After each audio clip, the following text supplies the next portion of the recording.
แต่ว่าเรื่องหัวหน้าพงศัพท์เนี่ยจะต้องเอาแบบนักเนี่ยการมานำมาสัตว์สิริเส้นสายจากหัวหน้าพงศัพท์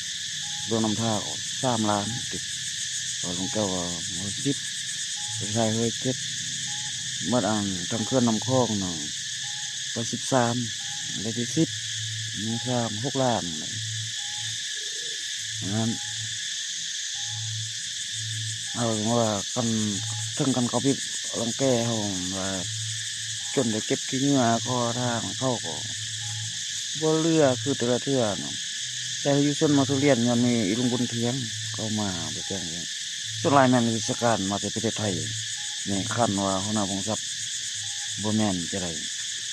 ว่าคันว่าแนะนำราชการเนาะหัวหน้าคุมงานไอ้อีลุงอำไพมันราชการทางหัวหน้าพงศัพท์กับอันตูบี้หยังนั้นอืมมันก็มีน้อยเดียวคืออันยนต์มันทางอีลุงบุญเทียงโอ้ดังนั้นลุงบุญเทียงมาเฝ้าก็มักเข้ามาตลอดเลยคันซากเขาเจียนว่าที่ลองจะเก็บเอาช่วงนั้นก็สิ้นสิมานะช่วงก็กำลังมากำลังนั่นเอาทักสิ้นอันนี้ทักสิ้นเขาคุกนั้นแบบนั้นเลยเนี่ยเป็นวิชาการไทยว่ามันเป็นวิชาการส่วนมกทัวเรียนแต่ว่าเรื่องในสร้างเนี่ยมี3 คนเนี่ยอาจจะมันพายเขาคนจะแข่งกันนั่นนะทุกเส้นว่าพี่ท่ามันคนกรุงเทพหรือว่า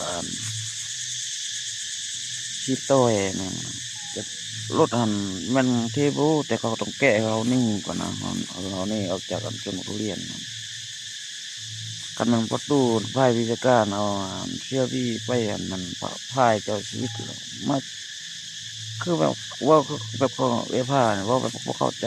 ว่าล้มไปล้มมาเจ้าก็ตัดสลบเป็นว่า1 2 1 3เป็นบ่เอาก็ว่าเป็นก็ตอบจังนั้นตัวแย่ไปจังว่า